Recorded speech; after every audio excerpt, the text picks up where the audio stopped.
നമസ്കാരം, നേരിലേക്ക് സ്വാഗതം.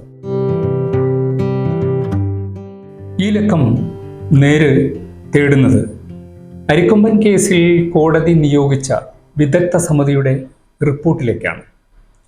5 അംഗ വിദഗ്ധ സമിതിയുടെ റിപ്പോർട്ട് മൂന്നാർ ഉൾപ്പെടുന്ന മലയോര മേഖലയെ എങ്ങനെ ബാധിക്കും? റിപ്പോർട്ട് ലക്ഷ്യം വയ്ക്കുന്നത് എന്താണ്?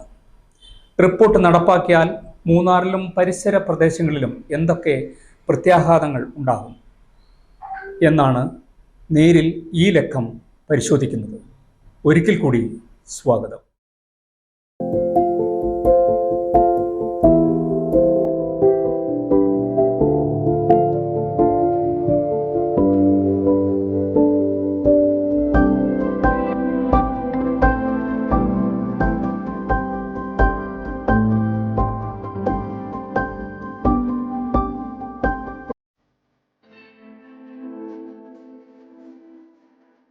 S Ramesh Babu, O P Kalar, doctor Anandakumar, doctor P S Easa, Pramod Krishnan എന്നിവർ അടങ്ങിയ 5 അംഗ വിദഗ്ധ സമിതിയുടെ റിപ്പോർട്ട് മൂന്നാർ ഉൾപ്പെടുന്ന പ്രദേശത്തെ ജനജീവിതത്തെ സാരമായി ബാധിക്കുമെന്നാണ് ജനങ്ങൾ ഭയപ്പെടുന്നത്. വിദഗ്ധ സമിതിക്ക് ഗൂഢ ഉദ്ദേശമുണ്ടെന്നും പ്രദേശവാസികൾ പറയുകയാണ്. ജനങ്ങളെ കുടിയിറക്കി ആനിയിറങ്കൽ ദേശീയോദ്യാനം സ്ഥാപിച്ചെടുക്കുകയാണ് സമിതിയുടെ ലക്ഷ്യമെന്നും സമിതിയെ നിയോഗിച്ചപ്പോഴേ ആരോപണങ്ങൾ ഉയർന്നു കഴിഞ്ഞിരുന്നു. കോടതികൾ സമിതികളെ പഠനത്തിനായി നിയോഗിക്കുമ്പോൾ ആ സമിതി അംഗങ്ങളുടെ വിശ്വാസ്യതയെ പൊതുജനങ്ങൾക്ക്, പ്രത്യേകിച്ച് സമിതിയുടെ റിപ്പോർട്ട് നടപ്പാക്കുമ്പോൾ ഇരകളാക്കപ്പെടുന്നവരെയെങ്കിലും വിശ്വാസത്തിലെടുക്കാൻ കോടതികൾക്കും വിദഗ്ധ സമിതി അംഗങ്ങൾക്കും കഴിയണം. അല്ലാതെ എന്തെങ്കിലും ഒരു തട്ടിക്കൂട്ട് റിപ്പോർട്ട് ഉണ്ടാക്കി പൊതുജനത്തെ ഭാരത്തിനുമേൽ ഭാരം അടിച്ചേൽപ്പിക്കുകയല്ല വേണ്ടത്.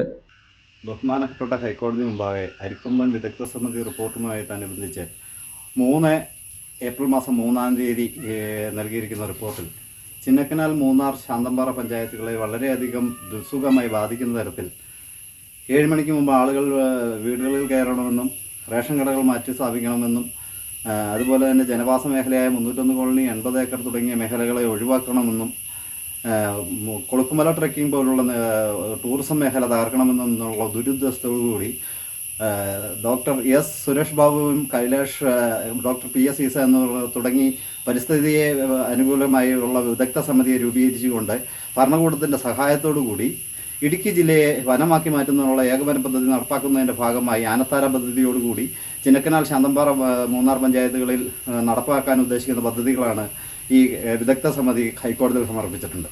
ഈ സമർപ്പിച്ച റിപ്പോർട്ടിൽ ജനങ്ങളുടെ സാധാരണ ജീവിതത്തെ പോലും ഭരണഘടന നൽകുന്ന ജീവിതാവകാശങ്ങളെപ്പോലും ലംഘിച്ചുകൊണ്ടുള്ള നിർദ്ദേശങ്ങളാണ് വിദഗ്ധ സമിതി മുമ്പോട്ട് വെച്ചിരിക്കുന്നത്. ഇതിൽ കൃത്യമായിട്ടുള്ള ജനകീയ പ്രക്ഷോഭത്തോടൊപ്പം തന്നെ നിയമപരമായ നടപടികളോടുകൂടി ചിന്നക്കനാൽ, ശാന്തമ്പാറ പഞ്ചായത്തുകളിലെ ജനങ്ങൾ മുമ്പോട്ട് പോകുന്ന മുന്നറിയിപ്പ് ഞങ്ങൾ നൽകുകയാണ്. ഇത്തരം പദ്ധതികൾ നടപ്പാക്കിക്കൊണ്ടുവരുന്ന വിദഗ്ധ സമിതിയെ പൂർണ്ണമായി ഒഴിവാക്കിക്കൊണ്ട് ഇടുക്കി ജില്ലയുടെ ജനജീവിതം സാധ്യമാക്കുന്ന തരത്തിൽ ഭരണകൂടം അരിക്കൊമ്പൻ വിഷയവുമായി ബന്ധപ്പെട്ട് ബഹുമാനപ്പെട്ട കേരള ഹൈക്കോടതി നിയോഗിച്ച വിദഗ്ധ സമിതിയുടെ റിപ്പോർട്ട് വളരെ വിചിത്രമാണ്. 20 വർഷമായി ചിന്നക്കനാലിൽ കരം കെട്ടി തങ്ങൾ കൃഷി ചെയ്ത് ജീവിച്ചു വരുന്ന പട്ടയഭൂമിയിൽ നിന്നും ആദിവാസികളെ ഒഴിവാക്കി പകരം കാട്ടാനകൾക്ക് വിശ്രമിക്കുന്നതിനുള്ള വിശ്രമ സങ്കേതം ഒരുക്കണമെന്നാണ് ഈ വിദഗ്ധ സമിതി ചൂണ്ടിക്കാണിച്ചിരിക്കുന്നത്. നീതിപീഠങ്ങൾ പോലും ആദിവാസികളെ മൃഗങ്ങൾക്ക് തുല്യമായി പോലും കാണുന്നില്ല എന്നാണ് ഇതിൽ നിന്നും അർത്ഥമാക്കുന്നത്. ഇത് ആദിവാസികളോടുള്ള കടുത്ത വഞ്ചനയാണ്, അനീതിയാണ്. ഞങ്ങളുടെ നിരന്തരമായ സമരങ്ങളുടെയും പോരാട്ടങ്ങളുടെയും അപേക്ഷയുടെയും ഫലമായാണ് 2002-ൽ ബഹുമാനപ്പെട്ട എ കെ ആന്റണി സർക്കാർ ആദിവാസികൾക്ക് ആദിവാസി പുനരധിവാസ പദ്ധതി പ്രകാരം ഭൂമി വിതരണം ചെയ്യുന്നതിന് വേണ്ടി 1490 ഏക്കർ സ്ഥലം അനുവദിച്ചിട്ടുള്ളത്. ഈ ഭൂമി ഒരിക്കലും നഷ്ടമാകരുത്. ഈ ഭൂമി അവിടെ നിലനിർത്തിക്കൊണ്ട് ആദിവാസികൾക്ക് വേണ്ടി സംരക്ഷിച്ചുകൊണ്ട് ഈ ആനകളെ ഈ സ്ഥലത്ത് നിന്നും ഒഴിവാക്കണമെന്നാണ് ഞങ്ങൾക്ക് പറയുവാനുള്ളത്. ഇവിടുത്തെ പ്രധാനപ്പെട്ട ഒരു തൊഴിൽ മേഖലയാണ് ടൂറിസവുമായി ബന്ധപ്പെട്ട ട്രക്ക് സവാരി അടക്കമുള്ള കാര്യങ്ങൾ. ഈ ശാശ്വതമായി പരിഹാരം കാണാൻ വളരെ ഭംഗിയായ ഒരു കാര്യം അതിന് തൊട്ടടുത്ത് ചേർന്ന് തന്നെ നിൽക്കെ ആ വിഷയം പരിഗണിക്കപ്പെട്ടിട്ടേയില്ല. പ്രധാനമായിട്ടും KFDC 22,500 ഏക്കർ ഭൂപ്രദേശം യൂക്കാലി കൃഷി ചെയ്ത് വർഷാവർഷം ലേലം ചെയ്ത് വിറ്റ് പൈസ ഉണ്ടാക്കിക്കൊണ്ടിരിക്കുന്നു. അത് ഇതിനോട് ചേർന്ന അതിരാണ് സൈലൻറ്റ് വാലി. ആ കൊളുക്കുമല അടങ്ങുന്ന അതിര് പങ്കിടുന്ന ഈ പ്രദേശത്ത് കഴിഞ്ഞ 2 പതിറ്റാണ്ട് 3 പതിറ്റാണ്ട് മുൻപ് വലിയ പുൽമേടായിരുന്നു. ആ പുൽമേട് പുനഃസ്ഥാപിച്ചുകൊണ്ട് ഈ പറയപ്പെടുന്ന ആനകളെ അങ്ങോട്ട് നയിച്ചാൽ ആ സുഖമായി ഈ വന്യമൃഗങ്ങളെ സംരക്ഷിക്കാം. പക്ഷെ ഒരിക്കലും ഇവരിത്തരം കാര്യങ്ങളിലേക്ക് ടച്ച് ചെയ്യുന്നേയില്ല. ജനങ്ങളെ കുടിയൊഴിപ്പിക്കുക, അവിടെ അത്തരം മനുഷ്യത്വ വിരുദ്ധ സാമൂഹിക വിരുദ്ധ ചിന്തകൾ, മനുഷ്യരോട് സ്നേഹമില്ലാത്ത ഒരു കൂട്ടം ആളുകളുടെ ഒരു പ്രക്രിയയായിട്ടാണ് ഞങ്ങളിതിനെ കാണുന്നത്.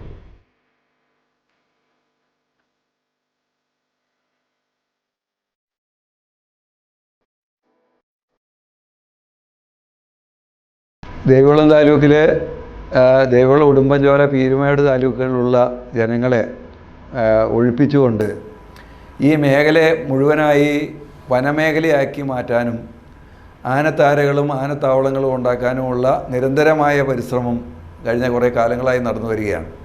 അതിൻ്റെ ഭാഗമായിട്ടാണ് ഈ അടുത്ത ദിവസം വിദഗ്ധ സമിതി എന്ന് പറഞ്ഞുകൊണ്ട് കടുത്ത പരിസ്ഥിതിവാദികളുടെ ഒരു സംഘം ഹൈക്കോടതിയിൽ അരിക്കൊമ്പൻ കേസിൽ റിപ്പോർട്ട് കൊടുത്തിരിക്കുന്നത് ആനയിറങ്കൽ ഡാം, അതുപോലെ തന്നെ ചിന്നക്കനാൽ പ്രദേശങ്ങൾ, സിംഗുകണ്ടം, 301 കോളനി അടക്കമുള്ള പ്രദേശങ്ങളിലെ ജനങ്ങളെ ഒഴിപ്പിച്ചുകൊണ്ട് അവിടെയെല്ലാം ആനത്താരയാക്കി മാറ്റണം എന്നുള്ള റിപ്പോർട്ട് കൊടുത്തിരിക്കുകയാണ്.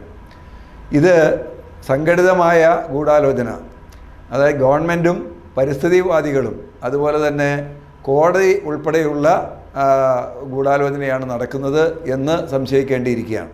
2012-2013 കാലയളവിൽ മൂന്നാർ മേഖലയിലെ ഹരിത കേരളം പദ്ധതിയിൽ ഉൾപ്പെടുത്തി നടപ്പാക്കാൻ ഉദ്ദേശിച്ച UNDP പ്രോജക്റ്റ്, വിദേശ സഹായത്തോടെ നടപ്പാക്കാൻ ഉദ്ദേശിച്ച IHRML പദ്ധതി ജനജീവിതത്തെ ഏറെ ബാധിക്കും എന്നത് കണ്ട് ജനകീയ പ്രക്ഷോഭത്തെ തുടർന്ന് തൽക്കാലം മരവിപ്പിച്ചിരുന്നു. ഈ പദ്ധതി ഇപ്പോൾ പൊടിതട്ടി വീണ്ടും കൊണ്ടുവരികയാണ് ഇടത് സർക്കാർ എന്നാണ് കർഷക സംഘടനകൾ ആരോപിക്കുന്നത്. പരാതിയുടെ അടിസ്ഥാനത്തിൽ മരവിപ്പിക്കപ്പെട്ട ഹൈറേഞ്ച് ലാൻഡ്സ്കേപ്പ് പദ്ധതി ഈ റീബിൽഡ് കേരള പദ്ധതിയിൽപ്പെടുത്തി വീണ്ടും തുടർന്നുകൊണ്ടിരിക്കുകയാണ്.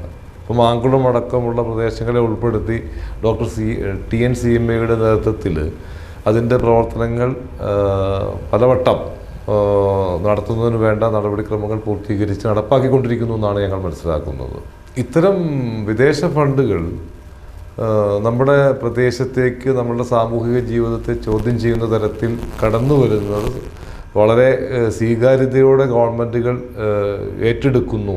നമ്മുടെ പ്രാദേശിക പഞ്ചായത്ത് പോലുള്ള സർക്കാരുകൾ ഇതിൻ്റെ അപകടം അറിയാതെ അതിന് വേണ്ട ഒത്താശകൾ ചെയ്തു കൊടുക്കുന്നു.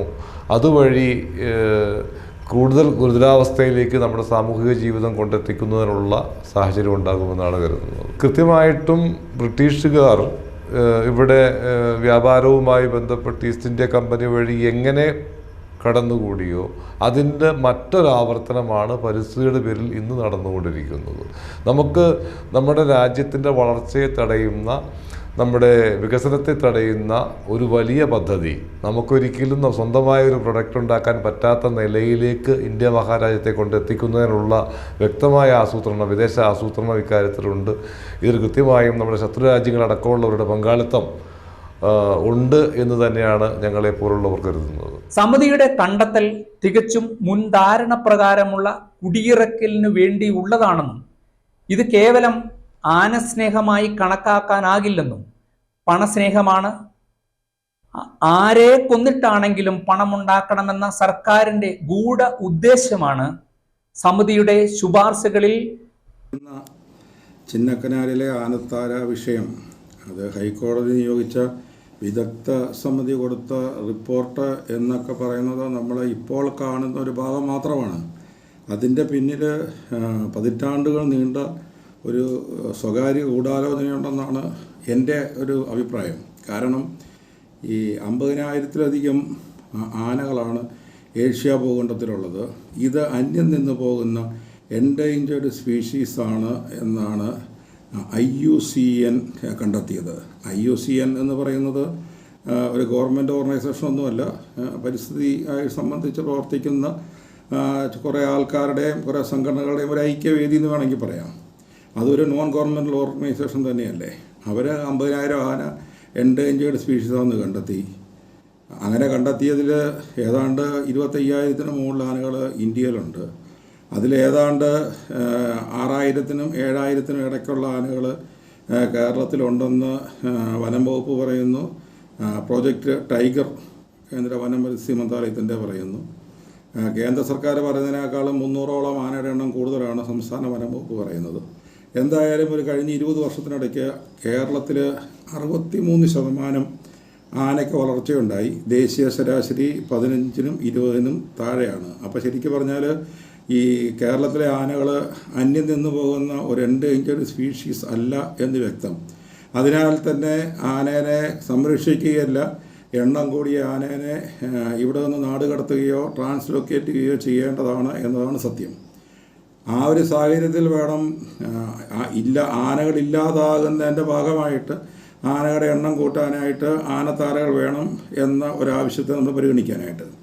ഈ ആനത്താരകൾ വേണം എന്നുള്ള ആവശ്യം തുടങ്ങുന്നത് ഇന്നലെയൊന്നുമല്ല. 2005 wild life trust of India WTI, Asian nature conservation foundation ANCF, ഇവർ 2 സംഘടനകൾ, ഇതും സ്വകാര്യ NGOകൾ എന്ന് വേണമെങ്കിൽ പറയാം. ഈ 2 സംഘടന നേതൃത്വത്തിൽ ഇവർ വനം വകുപ്പിനെ കക്ഷിയാക്കി, വിവിധ സംസ്ഥാനങ്ങളിലെ വനം വകുപ്പിനെ കക്ഷിയാക്കി. പക്ഷെ അവരുടെ നേതൃത്വത്തിലല്ല, അവർ ഒരു എലിഫന്റ് കോറിഡോഴ്സ് ഓഫ് ഇന്ത്യ 2005 എന്ന ഒരു ഗവേഷണം നടത്തി. അതായത് ഇന്ത്യയിലെ ആനത്താരകളെ പറ്റിയുള്ള പഠനം 2005 അവർ നടത്തിയത്. അന്ന് അവർ 88 ആനത്താരകൾ ഇന്ത്യയുടെ വിവിധ ഭാഗങ്ങളിൽ ഉണ്ട് എന്ന് കണ്ടെത്തി. 2005 ഈ പഠനം നടത്തുമ്പോഴും ഡോക്ടർ PS ഈസ ആ കമ്മിറ്റിയിലെ പഠന ഗ്രൂപ്പിലൊരു അംഗമായിരുന്നു. പിന്നീട് 2013 ജൂലൈ തുടങ്ങി 2015 ഡിസംബർ വരെ ഇതേ wild life trust of India വീണ്ടും അവിടെ ഒരു സർവേ പോലെ ഒരു ഫീൽഡ് സ്റ്റഡി നടത്തി. അങ്ങനെ അവർ 101 ആനത്താരകൾ കണ്ടെത്തി ഇന്ത്യയിൽ. അതിൽ 28 എണ്ണം സൗത്ത് ഇന്ത്യയിലാണ്. 2017 ഓഗസ്റ്റിൽ അവർ റൈറ്റ് ഓഫ് പാസേജ് എന്ന പേരിൽ ഈ ആനത്താരകളെയൊക്കെ വിശദമാക്കിക്കൊണ്ടൊരു ഒരു പുസ്തകം ഇറക്കി. അതിനു മുമ്പ് 2010 എലഫൻ്റ് ടാസ്ക് ഫോഴ്സ് എന്ന ഒരു വിഭാഗം കേന്ദ്ര വനം പരിസ്ഥിതി മന്ത്രാലയം രൂപീകരിച്ചു. അവരും സമാനമായ പഠനങ്ങൾ നടത്തി. ഈ റൈറ്റ് ഓഫ് പാസേജിൽ ചൂണ്ടിക്കാണിച്ച ആനത്താരകളെ പറ്റി ഈ പറയുന്ന എലഫൻ്റ് ടാസ്ക് ഫോഴ്സിലും ചർച്ചകൾ നടത്തി.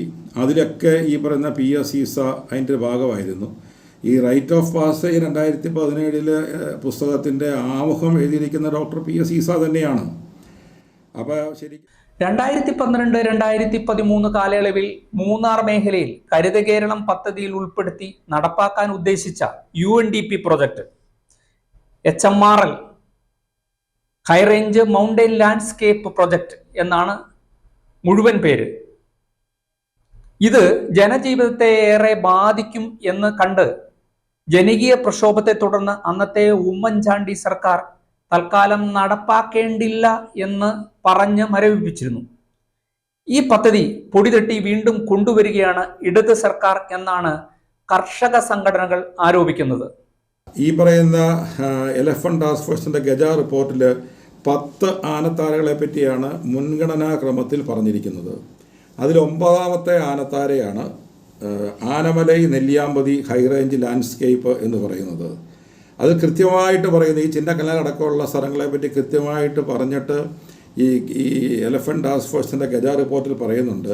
ഹ്യൂമൻ ഡോമിനേറ്റഡ് എലഫൻ്റ് ലാൻഡ്സ്കേപ്പ് ആണ് ഈ പറയുന്ന Anamalai Nelliyampathy high range landscape എന്ന് പറഞ്ഞാൽ ഏറെ ജനസാന്ദ്രതയേറിയ സ്ഥലമാണ് ആ ആനത്താര എന്ന് കേന്ദ്ര വനം പരിസ്ഥിതി മന്ത്രാലയത്തിലെ എലഫന്റ് ടാസ്ക് ഫോഴ്സ് കണ്ടിട്ടുണ്ട്. അതുകൊണ്ടാണല്ലോ അവർ നടപ്പിലാക്കുന്നതിൻ്റെ മുൻഗണനയിൽ ഈ ടാസ്ക് ഫോഴ്സ് അല്ലെങ്കിൽ ഈ കണ്ടെത്തിയ ആനത്താരയ്ക്ക് 9ാമത്തെ സ്ഥാനം കൊടുത്തിരിക്കുന്നത്. പക്ഷേ വിചിത്രമായ മറ്റൊരു വാദമുണ്ട്. 2021 കേരള ഫോറസ്റ്റ് ഡിപ്പാർട്ട്മെൻറ്റ് അഡ്മിനിസ്ട്രേഷൻ റിപ്പോർട്ടിൻ്റെ 70ാമത്തെ പേജിൽ സംസ്ഥാന വനം വകുപ്പ് അംഗീകരിച്ച 7 ആനത്താരകളെ പറ്റി പറയുന്നുണ്ട്. അത് ആർക്കും കൊണ്ടെടുത്ത് പരിശോധിക്കാം. ഈ പറയുന്ന പ്രമോദ് കൃഷ്ണനും പരിശോധിക്കാം. കാരണം പ്രമോദ് കൃഷ്ണനും ഇതിലൊരു അംഗമാണ്.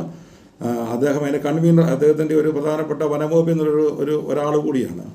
അതിനകത്ത് സംസ്ഥാന വനം വകുപ്പ് അംഗീകരിച്ച 7 ആനത്താരയിൽ ചിന്നക്കനാലില്ല.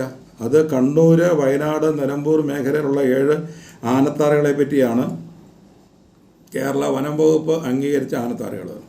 അപ്പം ഈ പറയുന്ന ചിന്നക്കനാൽ ആനത്താര എന്ന് പറയുന്നത് PS ഈസായുടെ വ്യക്തിപരമായ താല്പര്യമുള്ള ഒരു ആനത്താരയാണെന്ന് മാത്രം നമ്മൾ മനസ്സിലാക്കേണ്ടി വരും. ഇവിടെ ഈസ മാത്രമല്ല വിഷയം.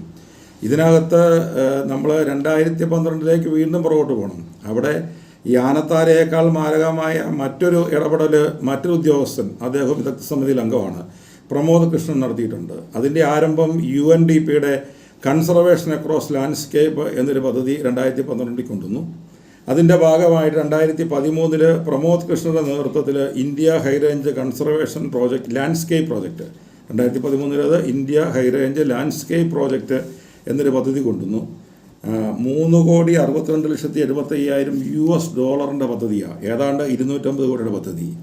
ഈ പദ്ധതി പശ്ചിമഘട്ടത്തിൽ ഒത്തിരിയേറെ കുടിയേറ്റ കേന്ദ്രങ്ങളിൽ, ജനവാസ കേന്ദ്രങ്ങളിൽ നിന്നൊക്കെ വലിയ തോതിൽ കുടിയിറക്കുണ്ടാകും എന്ന് കൃത്യമായി മനസ്സിലാക്കി അന്ന് 2013 കാലഘട്ടത്തിലെ ഇടുക്കിയിലെ MP ആയിരുന്ന ജോയിസ് ജോർജ് പ്രത്യേക താല്പര്യമെടുത്ത് UNDP അടക്കമുള്ള എല്ലാവർക്കും എഴുതി പരാതി നൽകിയതിൻ്റെ പേരിൽ 2 വർഷം കൊണ്ട് അവിടുന്ന് അന്വേഷണം നടത്തി ആ പദ്ധതി തന്നെ വേണ്ടെന്ന് വെച്ചു.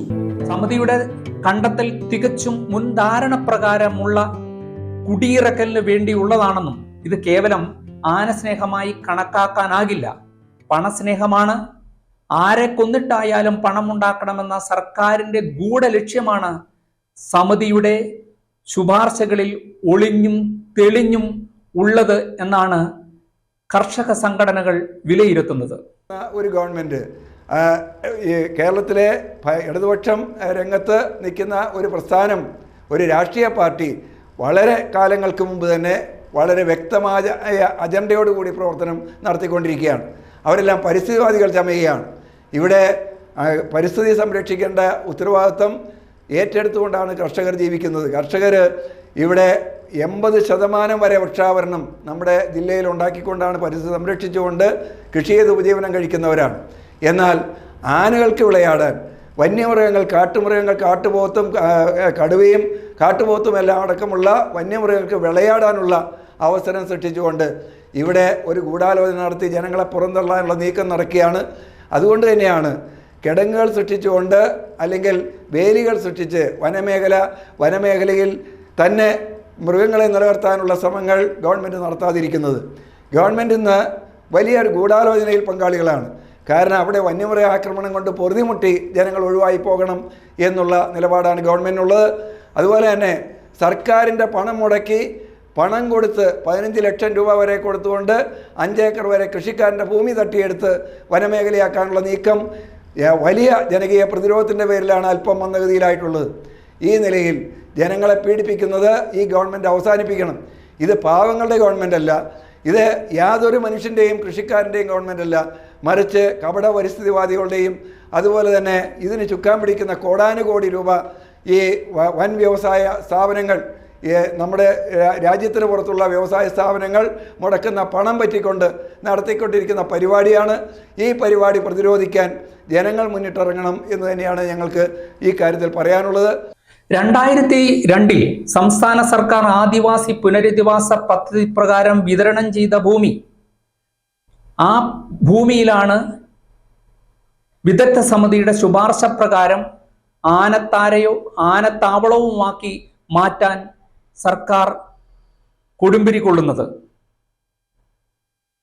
ആദിവാസി സംഘടനകൾ പറയുന്നത് മരിച്ചു വീഴുകയല്ലാതെ ഈ ഭൂമി വിട്ടുകൊടുത്തിട്ട് ജീവിച്ചിരിക്കുക അസാധ്യമാണ് എന്നാണ്. ആദിവാസി പുനരധിവാസ പദ്ധതി പ്രകാരം 1490 ഏക്കർ ഭൂമി 2002 AK സർക്കാർ ആദിവാസികൾക്കായി അനുവദിച്ചു കൊടുത്തിട്ടുള്ളതാണ്. ഈ ഭൂമി വനമാക്കുന്നതിന് വേണ്ടി വിദഗ്ധ സമിതി എന്നൊരു പേരിൽ ചിന്നക്കനാലിൽ വരികയും അവർ ആദിവാസികളെ കുടിയൊഴിപ്പിക്കുന്നതിന് വേണ്ടിയുള്ള വിഷയമാണ് ഇപ്പോൾ നടന്നുകൊണ്ടിരിക്കുന്നത്. അതിന് പ്രധാന കാരണമെന്ന് പറയുന്നത് അരിക്കൊമ്പൻ വിഷയമാണ്.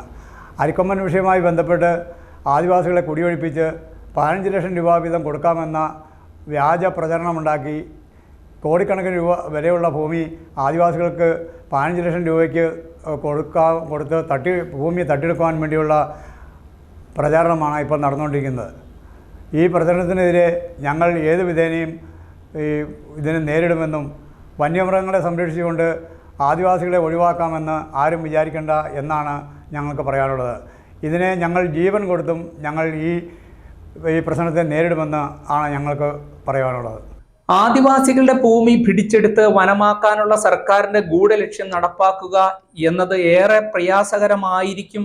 എന്നാലും തങ്ങൾക്കൊപ്പമാണെന്ന് പറയുന്ന ഭരണപ്രതിപക്ഷ കക്ഷികളും ജില്ലയിലെ ജനപ്രതിനിധികളുടെയും ഇക്കാര്യത്തിലുള്ള കുറ്റകരമായ മൗനം വനവൽക്കരണത്തിലേക്ക് പ്രദേശത്തെ കൊണ്ടുചെന്നെത്തിക്കുമോ എന്ന ആശങ്ക ആദിവാസി സമൂഹത്തിനിടയിൽ നിലനിൽക്കുകയാണ്. എക്സ്പോർട്ട് കമ്മിറ്റി ഇവിടെ ശരിക്കും പറഞ്ഞാൽ ജനങ്ങളുടെ ഇടയിൽ ഇറങ്ങി ഇതിന് പരിശോധന നടത്താതെ മാത്രമാണ് ഈ സീസൺ തീരുമാനങ്ങൾ ഏതോ റൂമിലിരുന്നു കൊണ്ടുള്ളൊരു തീരുമാനം എടുത്തതായിട്ടാണ് മനസ്സിലാക്കാൻ സാധിച്ചത്. ഇതുപോലെ തന്നെ ഇവിടെ ആയിരക്കണക്കിന് ജനങ്ങൾ ഈ ടൂറിസം ഉദ്ദേശിച്ചും റിസോർട്ടുകൾ നടത്തിയും ജീവിക്കുന്ന ആ വഴികളെല്ലാം ആനത്താരകളാണെന്ന് പറയുകയും ബോട്ടിങ് നിർത്തുകയും കൊളുക്കുമല സവാരി ആന സഞ്ചരിക്കുന്ന പാതയാണെന്ന് റിപ്പോർട്ട് തെറ്റിദ്ധരിച്ചുകൊണ്ട് റിപ്പോർട്ട് കോടതിയെ ധരിപ്പിക്കുകയും ചെയ്ത എക്സ്പോർട്ട് കമ്മിറ്റിയുടെ വിധിയെ ഒരിക്കലും നമുക്ക് ന്യായീകരിക്കാൻ കഴിയില്ല. ഏത് വിധത്തിലും ഇതിനെതിരെ നിയമ പോരാട്ടവും ശക്തമായ പ്രക്ഷോഭങ്ങളും നടത്തി ഇതിനെതിരെ കേസ് നടത്തുവാനാണ് ചിന്നക്കനാൽ പഞ്ചായത്ത് കമ്മിറ്റിയുടെ ഒരു തീരുമാനം. ആദിവാസികളുടെ ഭൂമി പിടിച്ചെടുത്ത് വനമാക്കാനുള്ള സർക്കാരിന്റെ ഗൂഢലക്ഷ്യം നടപ്പാക്കുക ഏറെ പ്രയാസകരമാണെന്ന് പറയുമ്പോഴും ജില്ലയിലെ ഭരണ പ്രതിപക്ഷ കക്ഷികളുടെ ജനപ്രതിനിധികളുടെ ഇക്കാര്യത്തിലുള്ള കുറ്റകരമായ മൗനം വനവൽക്കരണത്തിലേക്ക് പ്രദേശത്തെ കൊണ്ടുചെന്നെത്തിക്കുമോ എന്ന ആശങ്ക ഇപ്പോഴും ആദിവാസി സമൂഹത്തിന് മുന്നിലുണ്ട്. കാരണം അവരെ പിന്തുണയ്ക്കാൻ ഭരണ പ്രതിപക്ഷ കക്ഷികളിൽ ആരും തന്നെ ഇപ്പോഴും മുന്നോട്ട് വന്നിട്ടില്ല. ഒറ്റപ്പെട്ട ശബ്ദം മാത്രമാണ് ഇവരുടെ പ്രതിഷേധം. ശരിക്കും കേരളം ഇടുന്ന നിയമങ്ങളിലാണെങ്കിലും കോടതി ഉത്തരവുകളിലാണെങ്കിലും സാമൂഹികമായ ആഘാത പ്രത്യാഘാതങ്ങൾ പരിഗണിക്കപ്പെടുന്നില്ല എന്നുള്ളതാണ്. അത് വലിയൊരു ദുരന്തമാണ്. കാരണം ഇതിൻ്റെ ഡേറ്റ വെച്ച് കേരളത്തിൻ്റെ വിസ്തൃതിയോ അതിൻ്റെ അകത്ത് നമ്മൾ സംരക്ഷിക്കുന്ന വനമോ അതിൻ്റെ അകത്ത് നമ്മൾ സംരക്ഷിക്കുന്ന മൃഗങ്ങളോ ഇപ്പോൾ 4000 സ്പീഷീസുകൾ സംരക്ഷിക്കുന്നുണ്ട് ഈ കൊച്ച് 38,600 വരുന്ന സ്ക്വയർ കിലോമീറ്റർ വരുന്ന കേരളത്തിൽ. ഒരു സ്പീഷീസിന് സുരക്ഷിതമായി ജീവിക്കണമെങ്കിൽ 50,000 സ്ക്വയർ കിലോമീറ്റർ വേണമെന്നാണ്. അപ്പോൾ ഇത്രയേറെ സൂക്ഷ്മതയോടെ ജീവിക്കുന്ന ഒരു ജനതയെ പ്രകോപിപ്പിച്ച് ഇതൊന്നും ഇല്ലാതാക്കാൻ ഉള്ള ഒരു പരിശ്രമമായിട്ടാണ് ഞങ്ങൾക്കിതിനെ കാണാൻ പറ്റുന്നത്. യാതൊരു ശാസ്ത്രീയതയില്ല, സാമൂഹിക ബോധമില്ല, ഒരു വളരെ മോശപ്പെട്ട ഒരു സംസ്കാരത്തിലേക്ക് നമ്മുടെ സംവിധാനങ്ങൾ മുഴുവൻ പോയിരിക്കുന്നു എന്നുള്ളതാണ് ഏറെ ഭീതിജനകമായ കാര്യം. ഞാൻ നേരത്തെ തന്നെ ഒരു ഉദാഹരണം വളരെ സിമ്പിളായി പറഞ്ഞിരുന്നു. ഇപ്പോൾ 40ഓളം കടുവകളെ സംരക്ഷിക്കുന്ന പെരിയാർ വന്യജീവി സങ്കേതത്തിന് 2,32,500 ഏക്കർ ഭൂമിയുണ്ട്. അതേസമയം ഇടുക്കി ജില്ലയിലെ 10 ലക്ഷം ജനതയ്ക്ക് 2 ലക്ഷത്തിൽ താഴെ ഭൂമിയുള്ളൂ. ആ ഭൂമിയിൽ നിന്നാണ് വീണ്ടും പല കാര്യങ്ങൾ പറഞ്ഞ് ബഫർ സോൺ പറയുന്നു, ഇപ്പോൾ ഈ ആന മേഖല ഒഴിവാക്കണമെന്ന് പറയുന്നു. ഇനി നാളുകളിൽ മറ്റ് ഒട്ടേറെ റിപ്പോർട്ടുകൾ ഈ ഈസ അടക്കമുള്ള ഇത്തരം സാമൂഹ്യദ്രോഹികളുടെ ഒട്ടേറെ റിപ്പോർട്ടുകൾ വേറെയും പരിഗണിക്കപ്പെടാനിരിക്കുന്നു. അതുപോലെ തന്നെ ഒട്ടേറെ സാങ്ച്വറികൾ റെക്കമെൻഡ് ചെയ്യപ്പെട്ടിരിക്കുന്നു. അങ്ങനെ നമ്മളുടെ റവന്യൂ ഭൂമി, കൃഷിഭൂമി എല്ലാം കവർന്നെടുക്കുന്ന ഒരു നിഗൂഢ സംഘത്തിൻ്റെ പിടിയിൽ സ്റ്റേറ്റ് പെട്ടിരിക്കുന്നു എന്നുള്ളതാണ് ഞങ്ങൾ മനസ്സിലാക്കുന്നത്. ഒരു വർഷം 1000ഓളം ആളുകൾ വന്യജീവികളുടെ ആക്രമണത്തിൽ കൊല്ലപ്പെടുകയോ പരിക്കേൽക്കുകയോ ചെയ്യപ്പെടുന്ന കേരളത്തിൻ്റെ മലയോര മേഖല വീണ്ടും പിടിച്ചെടുത്ത് വനമാക്കാനുള്ള ഗൂഢ ലക്ഷ്യത്തിനു പിന്നിൽ അല്ലെങ്കിൽ അക്കാര്യത്തിൽ സർക്കാരിനെ പ്രേരിപ്പിക്കുന്നത് എന്താണ്? മലയോര മേഖലയിൽ, അതും ജനങ്ങൾ തിങ്ങിപ്പാർക്കുന്ന മൂന്നാർ ഉൾപ്പെടുന്ന പ്രദേശത്ത് ആനയിറങ്കൽ, ആനപ്പാർക്ക് സ്ഥാപിച്ചെടുക്കുക എന്ന വനം വകുപ്പിലെ വിദേശ ഫണ്ട് കൊള്ളയടിക്കൽ സംഘത്തിന്റെ ഏറ്റവും വലിയ ആഗ്രഹമാണ്, എക്കാലത്തെയും ആഗ്രഹമാണ്. 2000 മതികെട്ടാനിൽ റവന്യൂ ഭൂമി കുടിയൊഴിപ്പിച്ച് 173 പട്ടയ ഉടമകളെ നയാ പൈസ പോലും നൽകാതെ കുടിയൊഴിച്ചപ്പോൾ പാവം കർഷകരുടെ കണ്ണീരിൽ ചവിട്ടി ദേശീയ ഉദ്യാനത്തിനായി മുറവിളി കൂട്ടിയവരാണ് ഇടുക്കിയിലെ രാഷ്ട്രീയക്കാർ. അന്ന് മതികെട്ടാനിൽ നിന്നും കുടിയിറക്കിയവർക്ക് പതിച്ചു നൽകാൻ ഏറ്റവും അനുയോജ്യമായ ഭൂമിയാണ്, വന്യമൃഗശല്യം ഉണ്ടാകില്ല എന്ന് അന്നത്തെ മൂന്നാർ DFO പ്രകൃതി ശ്രീവാസ്തവ റിപ്പോർട്ട് നൽകിയിരുന്നു. എന്നാൽ അവർക്കും ഇന്നും മിണ്ടാട്ടമില്ല. അന്ന് വന്യമൃഗശല്യമില്ല എന്ന് വനം വകുപ്പ് കണ്ടെത്തിയ ഭൂമി എങ്ങനെയാണ് ഇപ്പോൾ ആനയുടെ താരയാകുന്നത്? എങ്ങനെയാണ് ആനത്താവളമാക്കി മാറ്റുന്നത്? 2020 കേന്ദ്ര വന നിയമത്തിൽ ഫോറസ്റ്റ് കൺസർവേഷൻ ആക്ടിൽ മാറ്റം വരുത്തിയത് പരിസ്ഥിതിയെ ദുർബലപ്പെടുത്തുമെന്ന് പറഞ്ഞ് കേസ് കൊടുത്ത IFS ഉദ്യോഗസ്ഥരുടെ നേതാവാണ് പ്രകൃതി ശ്രീവാസ്തവ. പ്രകൃതി Srivastava 2002 Munnar divisional forest officer ആയിരിക്കുമ്പോൾ മതികെട്ടാനിയുന്ന ആൾക്കാരെ കുടിയിറക്കിയപ്പം അന്ന് അവർ കൺസർവേറ്റർ ഓഫ് ഫോറസ്റ്റിന് എഴുതിയൊരു കത്തുണ്ട് 13/3/2002. ഞാനതൊന്ന് വായിക്കാം, എൻ്റെ ചില ഭാഗങ്ങൾ മാത്രം. The forest department is in possession of nearly 600 hectares 1490 acres of revenue land in Chinnakanal village. These plantations are susceptible for encroachment by local people. These lands are less important in ecological aspects and the said lands are good for agriculture purposes. Enough roads and electricity facilities are also available. Schools, hospitals, job opportunities are also available. In Madikattan, no road or electricities are available. No school, no marketplace are available. Moreover, no job opportunities available in Madikattan. So, I request that action may be taken to allot Chinnakanal area to Adivasis, keeping Madikattan as forest so that heavy ecological disasters can be avoided. Early action is solicited. 2002 അന്നത്തെ Munnar divisional forest officer പ്രകൃതി ശ്രീവാസ്തവ എന്ന് പറയുന്ന Indian forest service officer ഒപ്പിട്ട് കൊടുത്ത കത്തിന് വിരുദ്ധമായിട്ട് ഇപ്പം എങ്ങനെ ഈ പറയുന്ന നമ്മുടെ എന്താ പറയുക പ്രമോദ് കൃഷ്ണനും PS ഈസാക്കൊക്കെ ചിന്നക്കനാലിയെ കൊള്ളുന്ന ആളെ കൂടി ഇറക്കാൻ പറയാൻ പറ്റും? 2002 മതികെട്ടാനും ചിന്നക്കനാലിലേക്ക്, 2020 ചിന്നക്കനാലിൽ നിന്ന് വേറെ അങ്ങോട്ടോ? ഇത് ഈ ലോകത്ത് ജനങ്ങൾ ഹൈറേഞ്ച് മൗണ്ടൈൻ ലാൻഡ്സ്കേപ്പ് പദ്ധതിക്കെതിരെ ഉമ്മൻചാണ്ടി സർക്കാരിനെതിരെ മുറവിളി കൂട്ടി പ്രക്ഷോഭം സംഘടിപ്പിച്ച ഇടതുപക്ഷം അധികാരത്തിൽ എത്തിയപ്പോൾ എങ്ങനെയാണ് ഇതേ പദ്ധതി പേരുമാറ്റി വീണ്ടും ജനങ്ങളെ വഴിയാധാരമാക്കാൻ വീണ്ടും നടപ്പാക്കുന്നത്? ഹൈറേഞ്ച് മൗണ്ടൈൻ ലാൻഡ്സ്കേപ്പ് പദ്ധതിക്കെതിരെ പരാതി നൽകിയ അന്നത്തെ അഭിഭാഷകൻ എന്തുകൊണ്ടാണ് അരിക്കൊമ്പൻ കേസിൽ വിചാരണ വേളയിൽ മിണ്ടാതിരുന്ന് പഞ്ചപുച്ഛമടക്കി മൃഗസ്നേഹവും പ്രകൃതി സ്നേഹവും പ്രകടിപ്പിച്ചത്? മനുഷ്യ വന്യജീവി സംഘർഷത്തിൻ്റെ പേരിൽ കോടിക്കണക്കിന് രൂപയുടെ ലാഭം എടുക്കാൻ പറ്റുന്ന ഏജൻസികളുടെ കളിയാണ് സ്റ്റേറ്റിൽ നടക്കുന്നത്. അല്ല, ശാശ്വതമായ ശാസ്ത്രീയമായ പരിഹാരം ഇവരാരും ചിന്തിക്കുന്നില്ലെന്നുള്ളതാണ് ഞങ്ങൾ മനസ്സിലാക്കുന്നത്. വന്യജീവി സ്നേഹമോ പ്രകൃതി സ്നേഹമോ കൊണ്ടല്ല ഇവരെല്ലാം മിണ്ടാതെ ഇരുന്ന് പഞ്ചപുച്ഛമടക്കി ഇരുന്നത്. ആരെ കൊന്നിട്ടാണെങ്കിലും പണം ഉണ്ടാക്കണമെന്ന സ്വാർത്ഥ താല്പര്യവും പണക്കുതിയുമാണ് കേരളത്തിലെ വനവൽക്കരണത്തിൻ്റെ കാതലായ തത്വം.